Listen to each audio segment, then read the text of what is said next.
Picture this. You're 53 years old, standing behind the counter of a bookstore you've poured your heart into for 25 years, watching a complete stranger flip through your life's work with a camera around his neck. He's young, maybe mid-30s, with messy brown hair and paint-stained fingers that suggest he's more artist than businessman. And then, completely out of nowhere, he looks up from photographing your vintage coffee machine and says with this boyish grin, "You know, if you were 42, I'd probably propose right now." The audacity of it makes you laugh so hard you nearly drop the stack of invoices you're holding, and before you can stop yourself, you fire back, "Well, I'm 53. Is that a deal breaker?" The look on his face was priceless. Absolute deer in headlights. Panic mixed with the dawning realization that he'd just stuck his foot so far in his mouth, he might need surgical removal. But here's the thing about moments like these. They have a way of shifting everything that comes after, like dropping a stone into still water and watching the ripples spread far beyond where you thought they'd reach. Before we jump back in, tell us where you're tuning in from, and if this story touches you, make sure you're subscribed, because tomorrow, I've saved something extra special for you. My name is Lisa, and if you'd told me 6 months ago that my quiet little bookstore in Maplewood, Oregon would become the setting for the most unexpected chapter of my life, I would have recommended you check out our fiction section. But life, as I've learned over 5 decades of living it, has a twisted sense of humor and an even more twisted sense of timing. The Reading Bean isn't just a bookstore. It's 25 years of my soul pressed between paper and binding, nestled in a converted Victorian house on Elm Street, where the morning light filters through tall windows and makes everything look like it's been touched by magic. When my ex-husband Richard and I first bought this place back in 1999, we dreamed of creating something special. A sanctuary where stories lived and breathed, where the smell of freshly ground coffee beans mingled with the musty sweetness of old books, where people could lose themselves in words and find themselves in conversation. Richard left 7 years ago. The books stayed. The coffee stayed. The dreams got a little dustier, but they stayed too. These days, I wake up at 5:30 every morning, not because I have to, but because the quiet hours before the world stirs are when I feel most like myself.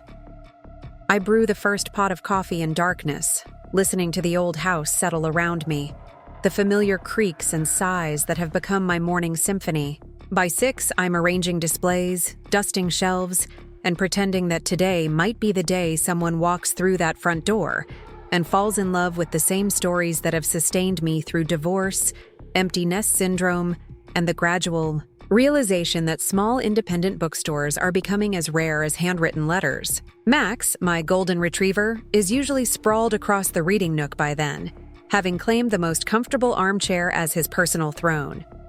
He's 8 years old, which in dog years makes him roughly my contemporary, and he has the distinguished gray around his muzzle to prove it. We're both getting older in this place, both a little set in our ways, both pretending we don't notice how quiet it's gotten since the big chain bookstore opened in the shopping center 20 minutes away. The truth is, I've been thinking about selling, not because I want to, but because wanting something and being able to sustain it are two very different things. Emma, my daughter, thinks I'm being stubborn by holding on. She's 32, works in marketing for a tech company in Portland, and has inherited her father's practical streak, along with my brown eyes and stubborn chin. She visits every few weeks, armed with spreadsheets and statistics about the declining market for independent bookstores, speaking in terms of pivoting and digital transformation, while I nod and smile and secretly wonder when my baby girl started sounding like a business consultant. But Emma doesn't understand what it means to have built something with your hands and heart. She doesn't know about the regular customers who've become family, like Carol Patterson, who's been coming in every Tuesday for 15 years to buy romance novels and share updates about her grandchildren. She doesn't see the magic in moments like when 10-year-old Marcus discovered Harry Potter last month and read all 7 books in 3 weeks, or when the book club convinced shy Mr. Henderson to finally share the poetry he's been writing since his wife died. This is what I was thinking about on that particular Thursday morning in March, when David walked into my life carrying a camera and a smile that could probably charm books right off their shelves. I was restocking the local authors section, trying to make our meager collection look more impressive than it actually was, when the bell above the door chimed, and I looked up to see him scanning the space with the intense focus of someone seeing possibilities where others might see problems.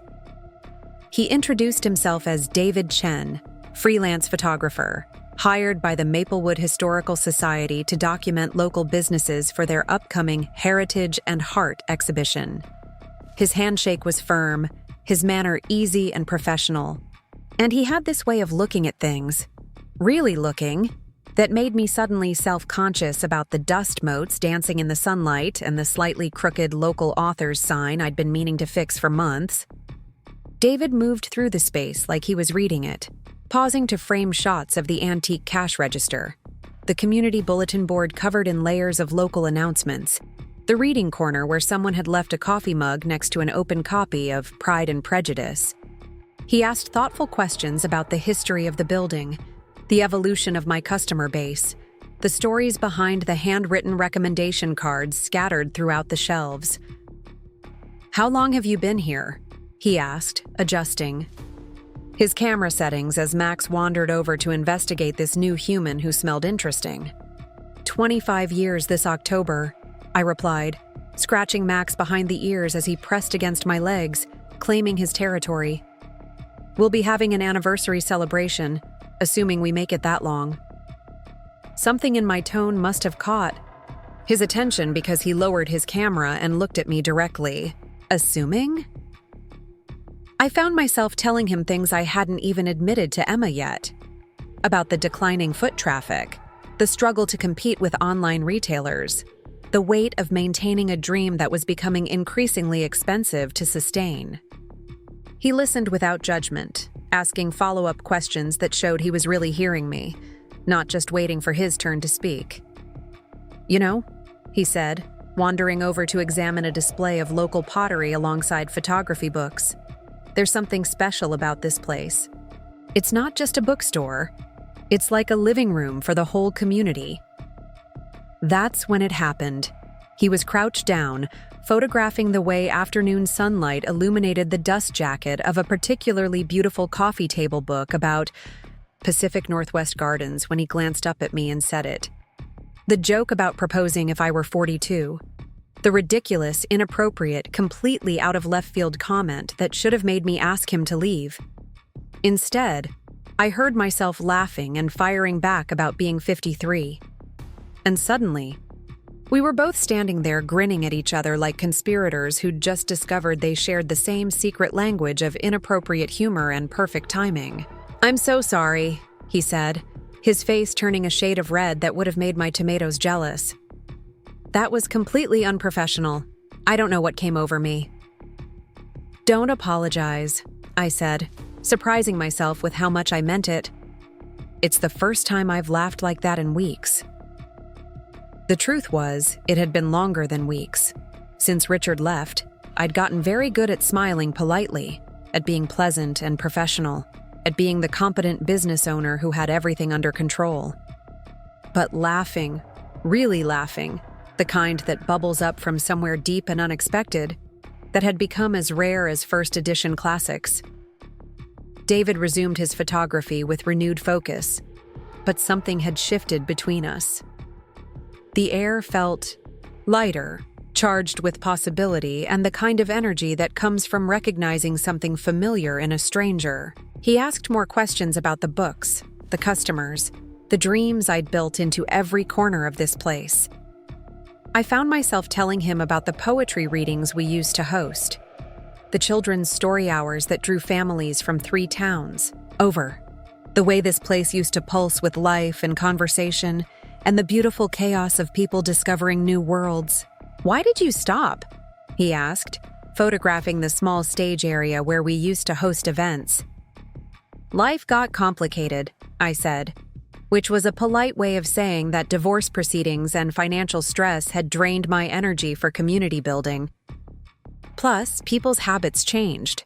Everyone's so busy now, so connected to their devices. Sometimes I feel like I'm running a museum instead of a bookstore.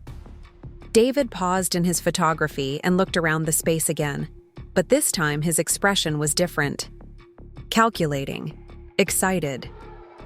What if I told you that what you see as problems, I see as opportunities?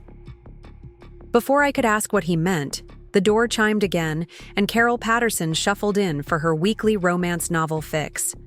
Carol is 73, walks with a cane that's seen better decades, and has opinions about everything from the weather to the state of modern literature.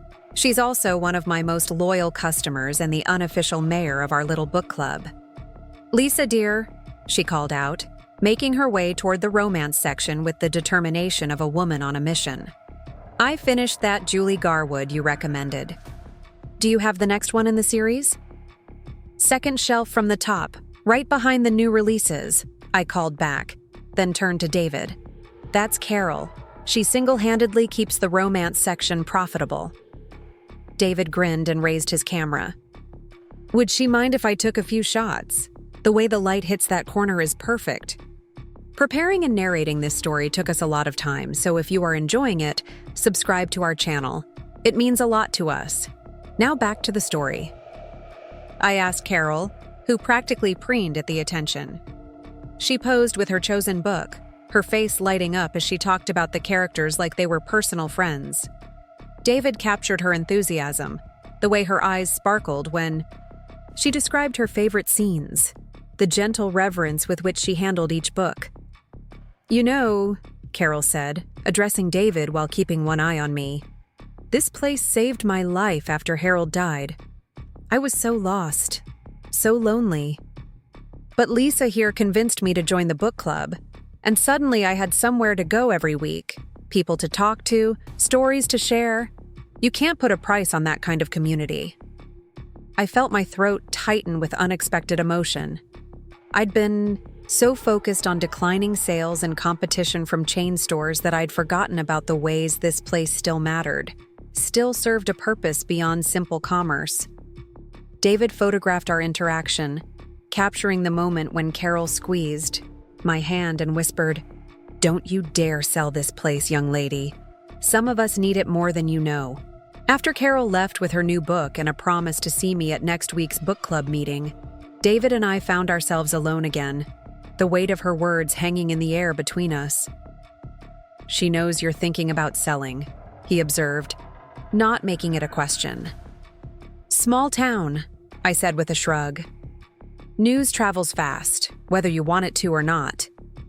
David was quiet for a moment, studying the photographs on his camera's display screen. "Can I ask you something? And I promise it won't be as inappropriate as my last spontaneous question." I laughed despite myself. "Go ahead." "What would it take to make you want to stay? Not financially. I'm not talking about money. What would have to change to make this place feel alive to you again?" The question caught me off guard, because no one had asked me that before. Emma focused on practical concerns. Richard had been more interested in cutting losses than investing dreams. And I'd been so busy worrying about survival that I'd stopped thinking about what thriving might look like.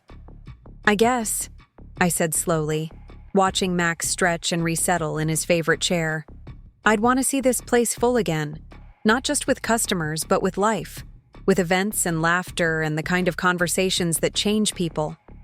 I'd want to feel like we were serving a purpose beyond just selling books." David nodded thoughtfully. "What if I told you that your anniversary celebration could be more than just a party? What if it could be a relaunch?" A relaunch? A grand reopening, of sorts. A chance to remind the community why this place matters, why independent bookstores are worth fighting for. What if we could document not just the history of the reading bean, but its future potential? There was something in his voice, an excitement, that was infectious, that made me want to believe in possibilities I'd stopped allowing myself to consider. "That's a beautiful idea," I said carefully, "but I'm not sure I have the energy for another big project that might not work out." David looked around the store again, his photographer's eye taking in details I'd stopped noticing. What if you didn't have to do it alone? Before I could ask what he meant, Emma walked through the front door, her arrival announced by the familiar jingle of the bell and the click of her professional heels on the old wooden floors. My daughter has perfected the art of looking simultaneously supportive and skeptical, and today was no exception as she took in the scene of me talking animatedly with a strange man holding a camera. "Mom," she said, offering me her cheek for a kiss while eyeing David with polite curiosity. "I was in the neighborhood and thought I'd stop by. I see you have company." I introduced David and explained about the Historical Society project, watching Emma's expression shift from protective daughter mode to marketing professional interest as she processed the potential implications. "Photography documentation is a smart approach," she said, offering David her hand. "Are you focusing on historical preservation or contemporary relevance?" "Both, actually," David replied, and I could hear the wheels turning in his mind as he spoke. "I think the most interesting stories are the ones that bridge past and future, that show how tradition can evolve without losing its essence." Emma raised an eyebrow at me. It was the same expression she'd worn as a teenager when she suspected I was up to something that might require her intervention. "Mom's been thinking about selling," she said bluntly, because Emma has never believed in dancing around difficult topics. "Have you discussed that in your interviews?" I felt heat rise in my cheeks. Trust Emma to put the elephant in the room front and center. David glanced between us, clearly sensing the family dynamics at play. "Actually, we were just talking about what it might look like to revitalize rather than sell. Sometimes documenting what exists can help people see new possibilities." Emma's skepticism was practically visible. "The numbers don't lie, Mr. Chen. Independent bookstores are closing at an alarming rate. Sentimentality doesn't pay the bills." "You're absolutely right," David said, surprising both of us. "But community investment does. And from what I've seen in the past few hours, this place has something that can't be replicated by chain stores or online retailers. It has heart." Emma looked like she wanted to argue but couldn't quite find the angle. Instead, she turned to me. "Mom, you know I support whatever decision you make. I just want to make sure you're being realistic about your options." The concern in her voice was genuine, and I felt that familiar tug between gratitude for her protectiveness and frustration with her assumption that I couldn't handle my own life decisions. "I know, sweetheart," I said. "But maybe there are options I haven't fully explored yet." David was watching our exchange with the focused attention he'd been giving his photographs, and I had the distinct impression that he was filing away details for some larger picture I couldn't yet see. As Emma wandered the store, making notes, on her phone about displays that could be optimized and sections that were underperforming, David continued his documentation. But now there was something different about his approach. Instead of just capturing what existed, he seemed to be imagining what could be. The afternoon light was starting to fade when he finally packed up his equipment, promising to return the next day to photograph the evening book club meeting. As he headed toward the door, he paused and turned back to me. "Lisa," he said, "about that joke earlier, the one about proposing." My heart did a little skip that was completely inappropriate. For a woman my age, what about it? "I meant what I said about there being something special about this place. And about you. Age has never been a deal breaker for anything that really matters." With that, he was gone, leaving me standing in my bookstore with my practical daughter, my sleepy dog, and the strangest feeling that something fundamental had just shifted in my carefully ordered world. Emma looked up from her phone. "Mom, please tell me you're not developing a crush on the photographer." I laughed, but it came out a little too bright, a little too quick. "Don't be ridiculous, Emma. He's just a nice young man doing his job." "Uh-huh," she said, in the tone that meant she saw right through me.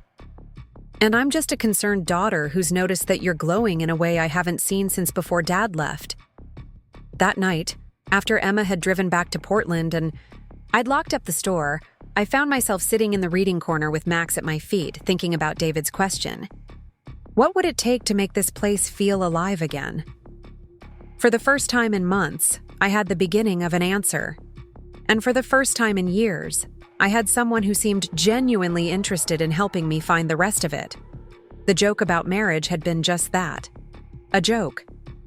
But the possibility of partnership, of collaboration, of building something meaningful with someone who saw potential where I'd been seeing only problems, that felt like something worth exploring, even if he was young enough to be my younger brother. Even if the whole idea was probably ridiculous, even if 53 was supposed to be too old for new beginnings. Maybe, I thought as Max's gentle snoring filled the quiet space, age really wasn't a deal breaker for the things that truly mattered. David returned the next morning with the kind of energy that made my coffee seem unnecessary. He arrived just as I was opening, carrying 2 steaming cups from the coffee shop down the street, and wearing a smile that suggested he'd been planning this moment since he left yesterday. "Peace offering," he said, handing me one of the cups. I figured after my completely inappropriate comment yesterday, I owed you at least a decent latte. The coffee was perfect, rich and smooth with just the right amount of foam art on top. It had been years since someone had brought me coffee instead of expecting me to make it for them. "You didn't have to do that," I said, though I was already taking a grateful sip. "But I appreciate it." "Actually, I did have to," he replied, setting up his equipment with practiced efficiency. "Because I have a confession to make, and I need... You caffeinated enough to hear me out without throwing me out of your store." I raised an eyebrow, settling behind the counter while Max wandered over to greet David like an old friend. "Should I be worried?" "Maybe," David said, scratching. Max behind the ears while the dog's tail created a rhythm against the wooden floor. "I didn't sleep much last night. I kept thinking about what you said yesterday, about wanting this place to feel alive again. And I might have gotten a little carried away with some ideas." Before I could respond, he pulled out a notebook filled with sketches and notes, pages covered in his surprisingly neat handwriting and detailed drawings of the store from various angles. But these weren't just documentation sketches, these were plans. "David," I said slowly, flipping through the pages, "what exactly is this?" "A proposal," he said, then caught himself and laughed. "A business proposal, I mean, not the other kind." The sketches showed the reading bean transformed. The stage area expanded for larger events, the seating arrangement reconfigured to encourage conversation, new lighting that would make the evening hours more inviting. He'd even drawn detailed plans for an outdoor reading garden in the small space behind the building, complete with weather-resistant bookshelves and comfortable seating. "I know I'm overstepping," he said, watching my face as I absorbed his vision. "But I couldn't stop thinking about what this place could become. You have something special here, Lisa. Something worth fighting for." I studied the sketches more carefully, seeing my familiar space reimagined with possibilities I'd never considered. The outdoor garden especially caught my attention. That back area had been nothing but weeds and old boxes for years. A space I'd given up on because I couldn't afford to maintain it properly. "This is beautiful work," I said finally. "But David, even if these ideas are amazing, I can't afford renovations right now. That's part of why I'm considering selling." "What if cost wasn't the primary obstacle?" he asked, leaning forward. With the intensity I was beginning to recognize as his natural state when he was excited about something. "What if we could find creative solutions that didn't require a huge upfront investment?" "Such as?" David grinned and pulled out his phone, scrolling through what looked like research notes. "Community investment, crowdfunding, local business partnerships. There are programs specifically designed to help preserve cultural landmarks like this place." I felt a familiar flutter of hope mixed with skepticism. Those things sound wonderful in theory, but they require time and energy and expertise that I'm not sure I have. "But I do," he said quietly. At least, I have some of it, and I know people who have the rest. That's when I realized what he was really proposing. Not just a documentation project, but a collaboration. A partnership that would extend far beyond his original assignment with the Historical Society. David, I said carefully, why would you want to invest your time and energy in helping a middle-aged woman save her struggling bookstore? You barely know me. He was quiet for a moment, looking around the store with that same intense focus I'd noticed yesterday. Because places like this matter. Because stories matter. And because yesterday, when you laughed at my ridiculous joke and fired back with that perfect response, I realized I haven't met anyone in years who could surprise me like that. The honesty in his voice made something flutter in my chest that I hadn't felt in a very long time. It wasn't just attraction, though I'd be lying if I said that wasn't part of it. It was recognition. The sense of meeting someone who operated on the same wavelength, who understood something fundamental about how the world could be better than it currently was. Before I could respond, the morning quiet was interrupted by the arrival of Ben Martinez, David's friend and fellow photographer who'd apparently been enlisted in whatever scheme David was cooking up. Ben was older than David, maybe mid-40s, with salt and pepper hair and the easy confidence of someone who'd learned to roll with life's surprises.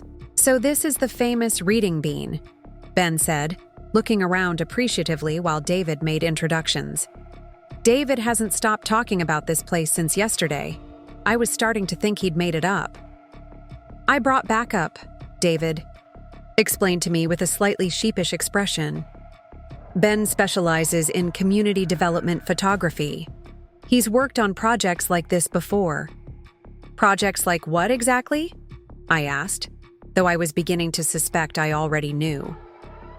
Ben set down his camera bag and pulled out a tablet loaded with images from other small business revitalization projects he'd documented. Bookstores, coffee shops, art galleries, all transformed through community effort and creative problem-solving. The key, Ben explained, swiping through before and after photos, is finding the right story to tell. Every successful project starts with helping people understand why something matters, why it's worth saving and supporting. And David thinks the reading bean has that kind of story? I asked. I think you have that kind of story, David corrected gently. The bookstore is just the setting. We spent the morning with Ben and David documenting different aspects of the store's daily rhythm. They photographed the way morning light moved across the floor, the careful arrangement of staff pics and local author displays, the corner where Max held court like a literary ambassador. But they also captured moments I hadn't expected them to notice. The way I automatically straightened books as I walked past, the genuine smile that crossed my face when I talked about my favorite titles, the ease with which I connected with customers who wandered in looking for something they couldn't quite name. Around 11, Rachel showed up for what I thought was going to be a quick sister visit, but turned into something much more significant. Rachel is my younger sister by 3 years, though she's always been the practical one between us.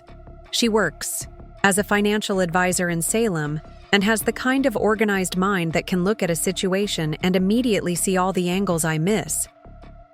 Lisa, she said, hugging me while eyeing the photographers with curious interest. You didn't mention you were doing a photo shoot. I introduced Rachel to David and Ben, explaining about the Historical Society project while deliberately leaving out the part about David's expansion ideas. Rachel has always been protective of me, especially since the divorce, and I wasn't ready for her practical questions about the wisdom of partnering with someone I'd just met. But Rachel surprised me. Instead of interrogating David about his intentions or questioning the viability of whatever he was proposing, she listened to his ideas about community revitalization with genuine interest. You know, she said thoughtfully, I've been watching small towns across Oregon struggle with the same issues. The communities that thrive are the ones that find ways to make themselves destinations rather than just places people pass through. Exactly, David said, his enthusiasm brightening. At finding an unexpected ally. Places like the Reading Bean have the potential to be cultural anchors, community gathering spaces that give people reasons to stay local instead of driving to the big city for everything. Rachel nodded, then turned to me with an expression I recognized from our childhood, the one that meant she was about to say something I might not want to hear but probably needed to. Lisa, I know you've been struggling with the decision about whether to sell this place, but watching you over the past few years, I think the struggle isn't really about money. It's about feeling isolated, like you're carrying this dream all by yourself. Her words hit closer to home than I was comfortable admitting. Since Richard left, I had been carrying everything alone. The business decisions, the financial stress, the daily maintenance of a dream that sometimes felt too big for one person to sustain. Maybe, I said carefully, but that doesn't necessarily mean partnership is the answer. I've tried that before, remember? Your marriage failing doesn't mean all partnerships are doomed, Rachel said gently. Sometimes it just means you picked the wrong partner for the wrong reasons. David and Ben had the good sense to busy themselves with equipment adjustments, while my sister and I had what amounted to family therapy in the middle of my bookstore. But I could see David listening, filing away details about my history and motivations with the same attention he'd been giving to architectural details. The conversation was interrupted by the arrival of Marcus, the 10-year-old who'd discovered Harry Potter the month before. He burst through the door with the explosive energy that only children can muster, followed more sedately by his grandmother, Mrs. Chen. Mrs. Lisa, Marcus called out, making a beeline for the young adult section. Do you have the next book? The one where Harry goes to school for real? I couldn't help smiling at his excitement. Chamber of Secrets? I have it right here, sweetheart. As I helped Marcus find his book, I noticed David watching the interaction with particular interest. Mrs. Chen, meanwhile, had noticed David's camera and was asking polite questions about the photography project. You're documenting local businesses? She asked. That's wonderful. This bookstore is such an important part of our community. Marcus has been reading constantly since Mrs. Lisa introduced him to these books. Has he really? David asked, and I could practically see the wheels turning in his mind. Oh yes, Mrs. Chen continued, and it's not just Marcus. All the children in our family come here. Mrs. Lisa has such a gift for matching readers with the perfect books. Marcus, meanwhile, had discovered David's camera and was asking eager questions about photography. Within minutes, David was showing him how to frame a shot, letting him look through the viewfinder and explaining about light and composition. Can you take a picture of me with my new book? Marcus asked, and David obliged, capturing the boy's excitement as he held up Harry Potter and the Chamber of Secrets like a trophy.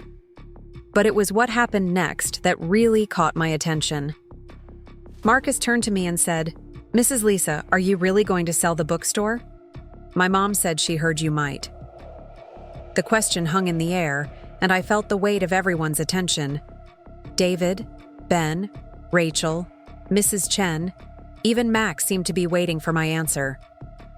I'm thinking about it, honey, I said honestly. Sometimes, grown-ups have to make difficult decisions about things they love. Marcus considered this with the seriousness that children bring to problems they can't fully understand, but somehow sense are important. But if you sell it, where will I come? To get new books? The big store doesn't have anyone who knows which books I'll like. Mrs. Chen placed a gentle hand on her grandson's shoulder. There are other bookstores, Marcus. But not like this one, he insisted with the absolute certainty of childhood. This one is special. I felt my throat tighten with unexpected emotion. Out of the mouths of babes, as they say. David caught my eye and gave me a small nod that somehow conveyed understanding, support, and possibility all at once. In that moment, I realized that the question wasn't really whether I should sell the Reading Bean. The question was whether I was brave enough to fight for it properly, with help, with partnership, with the kind of community support that David seemed to believe was possible. After Marcus and Mrs. Chen left with their new book and promises to return soon, Rachel pulled me aside while David and Ben continued their documentation. "Lisa," she said quietly, "I've been watching how you interact with that photographer, and I haven't seen you this animated in years." "He's just enthusiastic about his work," I protested, but even I could hear how weak that sounded. "It's more than that," Rachel said. "You're responding to his energy, his ideas, his attention. When was the last time someone looked at you like you were the most interesting person in the room?" I didn't have an answer for that, because the truth was, Richard had stopped looking at me that way years before he actually left. And I'd gotten so used to feeling invisible, irrelevant, past my prime, that David's genuine interest in my thoughts and dreams felt almost foreign. "Even if you're right," I said, "that doesn't mean anything has to come of it. He's helping with the store, that's all." "Maybe," Rachel said. "But Lisa, you're 53, not 93. You're allowed to be attracted to someone. You're allowed to consider possibilities that aren't just about business." The afternoon brought a steady stream of regular customers, each one providing David and Ben with more evidence of the community connections that made the Reading Bean more than just a retail space. There was Margaret Sullivan, who came in looking for a book club selection and ended up in a 20-minute conversation about contemporary women's literature. There was Tom Bradley, a local artist who regularly browsed the photography and design sections and always bought something, even if it was just a greeting card.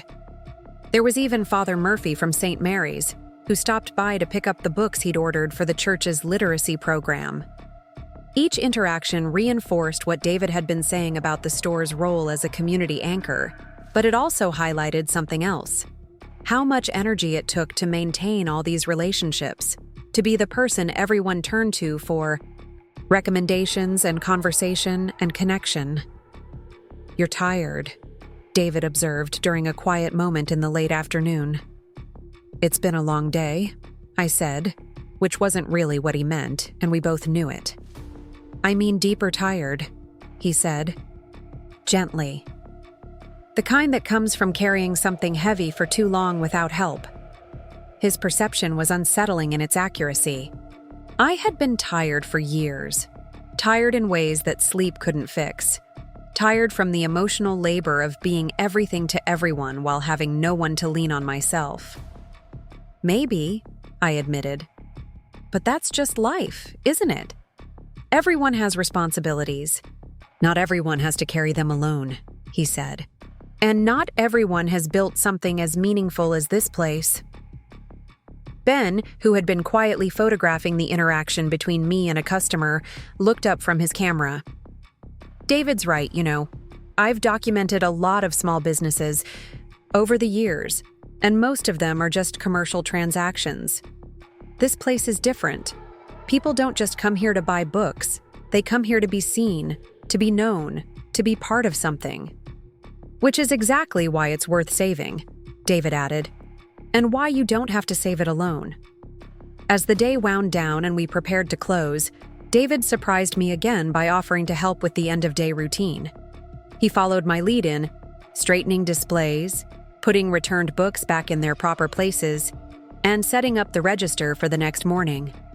It was domestic in a way that felt both strange and comfortable, like trying on a new piece of clothing that fit better than expected. "So," he said as we finished the last of the cleanup, "tomorrow is your book club meeting, right?"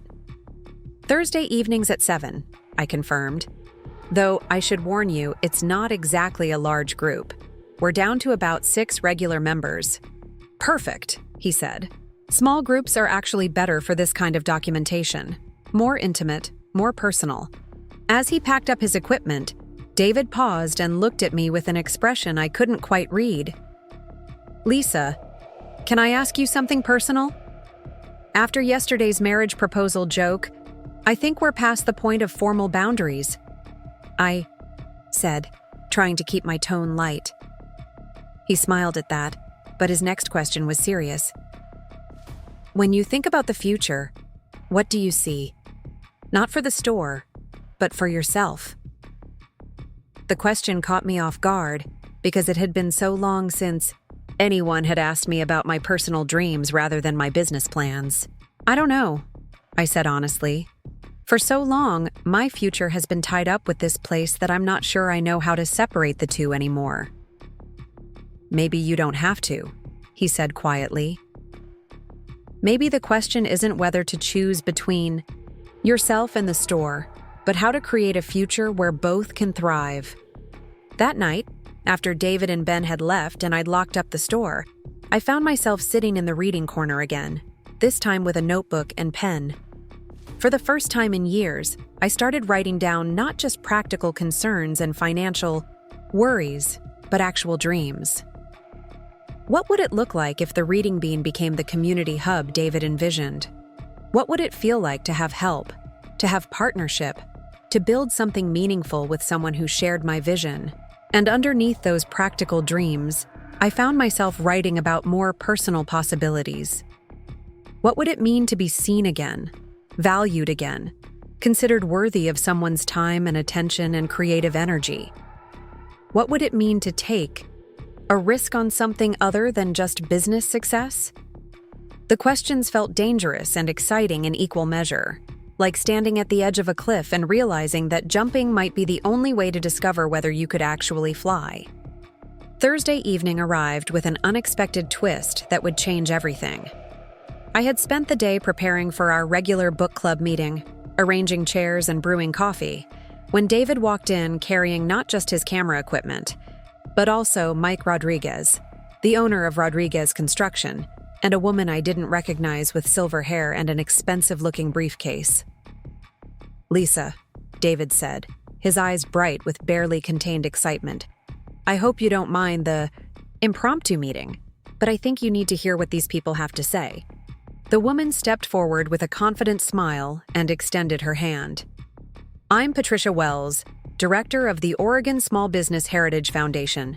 David contacted us about the Reading Bean, and after reviewing his documentation and proposal, we'd like to discuss some opportunities." Mike Rodriguez, a stocky man in his 50s with calloused hands and a warm demeanor, nodded toward the back of the store. "I've been walking around your space, and I have to say, the bones of this building are incredible. With the right investment, this place could be transformed into something really special." My heart started beating faster as I realized this wasn't just a casual visit. David had been busy behind the scenes, and whatever he'd set in motion was about to become very real. Very quickly, "What kind of opportunities?" I asked, gesturing for everyone to sit in the reading area where our book club usually met. Patricia opened her briefcase and pulled out a folder thick with documents. "The Heritage Foundation provides grants and low-interest loans to historically significant small businesses that serve as cultural anchors in their communities. Based on David's application and the documentation he's provided, the Reading Bean qualifies for our Community Preservation Initiative." I felt dizzy. David submitted an application? David's face flushed slightly. I know I should have asked first, but I was so excited about the possibilities that I wanted to see if it was even feasible before getting your hopes up. "I hope you're not angry." Before I could respond, Patricia continued. "The grant would cover up to $75,000 in renovation and expansion costs, with an additional $50,000 available as a low-interest loan for operational improvements and inventory expansion." Mike Rodriguez leaned forward, his enthusiasm evident. "I've been in construction for 30 years, and I can tell you this building has incredible potential. The outdoor reading garden David sketched out? Totally doable. The expanded event space? Easy. We could even add a small performance area and upgrade the lighting throughout to make evening events more viable." My mind was reeling. This is incredibly generous, but I don't understand why a foundation would invest this much in a small-town bookstore. Patricia smiled. "Because places like this are disappearing faster than we can count them, and once they're gone, they're irreplaceable. The Reading Bean isn't just a bookstore, it's a community institution." David's documentation shows 25 years of cultural impact, economic contribution, and social connectivity that goes far beyond simple retail commerce. Just then, the door chimed, and our regular book club members began arriving. Carol walked in first, took one look at the serious faces and official documents, and immediately declared, "Well, this looks more interesting than our novel discussion. What's all the excitement about?" Within minutes, the entire book club had gathered around as Patricia explained the Foundation's offer. The reaction was immediate and overwhelming. Margaret Sullivan clapped her hands together like a delighted child. Tom Bradley started sketching possible layout improvements on a napkin. Father Murphy began talking about expanding the community outreach programs the church could partner with us on. But it was Janet Morris, usually the most skeptical member of our group, who asked the question that cut to the heart of everything. "Lisa, what do you want to do? Not what you think you should do, not what's practical or safe, but what would make you truly happy." The room fell silent, and I could feel everyone's eyes on me. David's expression was hopeful but careful, clearly trying not to pressure me in either direction. Patricia and Mike waited patiently, understanding that this decision would affect far more than just business operations. "I want to say yes," I said slowly, surprising myself with how certain my voice sounded. Not just to the grant, but to all of it. To believing this place can grow and thrive, to taking the risk of expanding instead of just surviving, to building something bigger than what I could create alone. The room erupted in cheers and applause. Carol immediately started planning a celebration party. Margaret began making lists of authors she could contact for future events. Tom offered to create new artwork for the expanded space. But through all the excitement, I found myself looking at David, seeing not just enthusiasm, but something deeper in his expression. Pride, maybe, or satisfaction at having taken a leap of faith that was paying off in ways none of us had anticipated. After Patricia and Mike left with signed preliminary agreements and promises to return with detailed contracts the following week, and after the book club members had finally dispersed with hugs and congratulations and plans for emergency meetings to discuss community involvement, David and I found ourselves alone in the store with Max, and a silence that felt heavy with possibility. "I can't believe you did all this without telling me," I said, though my tone was more amazed than angry.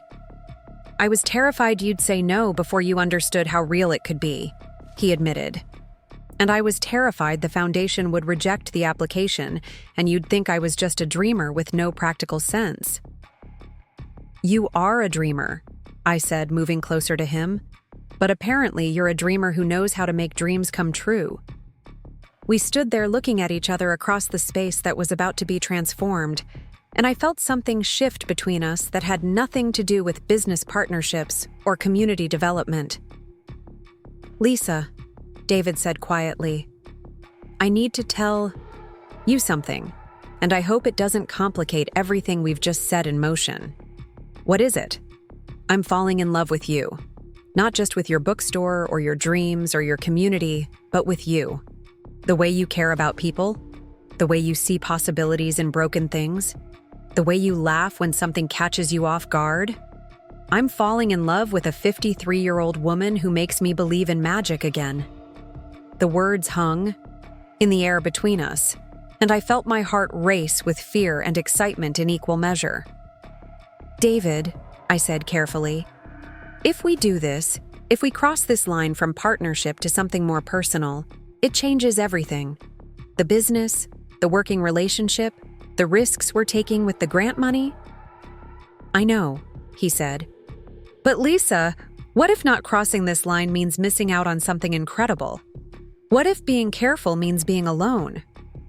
I thought about Carol's words from the book club discussions over the past weeks, about taking chances and not wasting time on fear. I thought about all the romance novels I'd sold over the years, all the stories about people who found love when they weren't looking for it, who discovered that the best relationships came from friendship and shared purpose and the courage to be vulnerable. "I'm scared," I whispered. "Of what?" "Of being too old for this. Of having it not work out and losing not just the relationship but the business partnership too? Of people thinking I'm ridiculous for dating someone younger. David stepped closer, close enough that I could see the flecks of gold in his brown eyes and smell the faint scent of his cologne mixed with coffee and autumn air. What if I told you that everyone who matters is already rooting for us? Carol, Rachel, even Emma has been asking pointed questions about my intentions. What if I told you that age is just a number, and what really matters is how we feel when we're together? How do we feel when we're together? I asked, though I already knew the answer. Like we're building something meaningful, like we complement each other perfectly, like we're both better versions of ourselves when we're working toward the same goals. Before I could overthink it any further, I reached up and kissed him. It was soft and tentative at first, then deeper as he responded with enthusiasm and tenderness that made my knees weak. When we finally broke apart, we were both breathing hard and smiling like teenagers who'd just gotten away with something, wonderfully rebellious. "So," David said, echoing his joke from that first day, "is 53 really a deal breaker?" "For love?" I said, surprised by how steady my voice sounded. Not even close. The next few weeks passed in a whirlwind of activity that would have overwhelmed me just a month earlier, but now felt energizing and purposeful. Patricia returned with the final grant paperwork, along with a photographer from the foundation's newsletter who documented our signing ceremony. Mike Rodriguez brought his crew to begin the renovation work, transforming the back section of the store into a proper event space with a small stage and improved lighting. But the most unexpected development was how quickly word spread throughout the region about what was happening at the Reading Bean. The local newspaper ran a feature story about the grant and renovation. Oregon Public Radio did a segment about small-town cultural preservation. A blogger from Portland wrote a piece about hidden literary gems in rural Oregon that brought visitors from as far away as Seattle. Emma drove up from Portland every weekend to help with the expansion planning, and I could see her marketing expertise coming into full focus as she developed social media strategies and outreach campaigns that I never would have thought to implement. "Mom," she said one Saturday afternoon as we worked together to reorganize the children's section, "I have to admit, I was wrong about the viability of this place. What you and David have created here is something special." "What we've created?" I asked. "Don't be modest," she said with a smile. "I've been watching the two of you work together, and it's obvious that this partnership is bringing out the best in both of you. He has vision and energy. You have experience and community connections. Together, you're unstoppable." That evening, David and I walked through the construction area, surveying the progress Mike's crew had made during the week.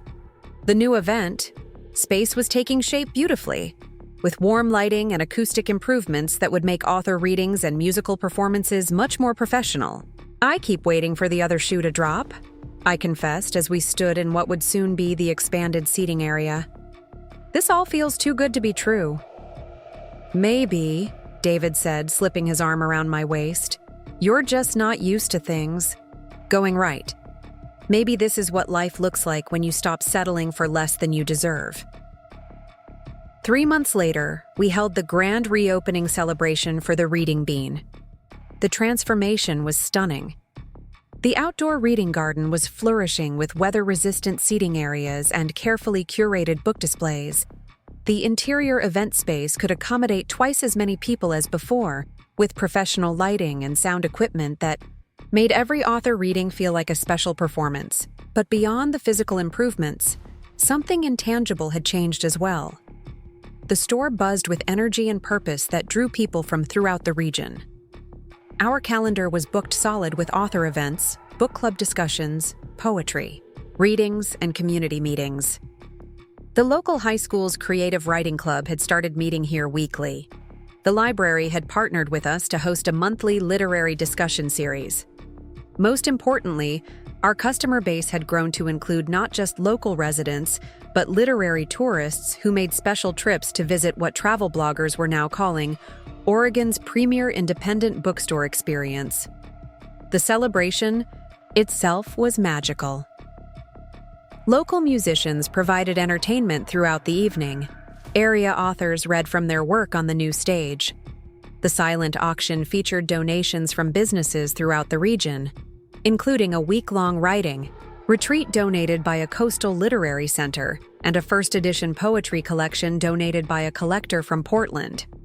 But the moment that touched me most deeply was when Marcus, now 11 and even more of a voracious reader than when I'd first introduced him to Harry Potter, took the microphone during the open reading session.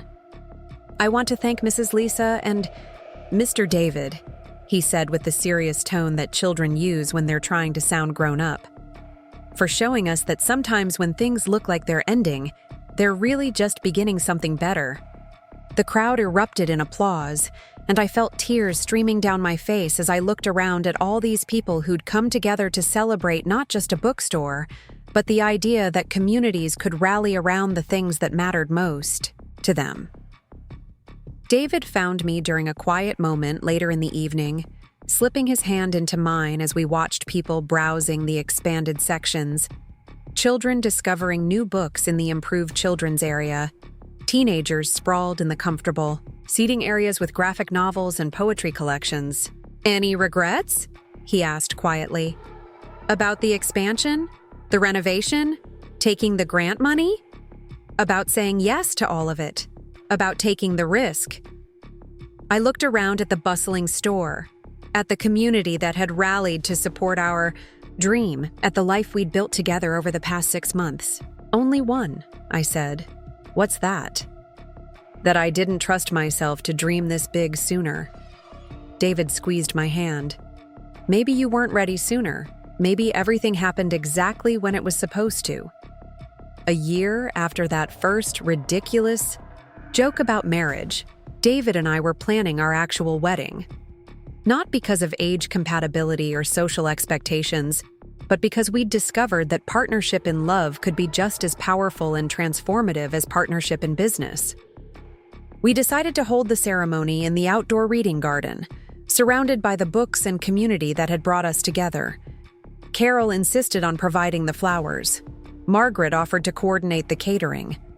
Tom designed beautiful invitations, featuring an illustration of the reading bean. Even Emma, initially skeptical about the whole romance, had embraced David as the perfect partner for her sometimes too independent mother. The morning of the wedding, as I stood in the apartment above the store getting ready with the help of my sister Rachel and daughter Emma, I caught sight of myself in the mirror and hardly recognized the woman looking back. Not because I looked younger, but because I looked happier, more confident, more alive than I had in years. "You know," Rachel said as she helped me with my jewelry, "when you first told me about David's marriage joke, I thought you were crazy for even considering it seriously.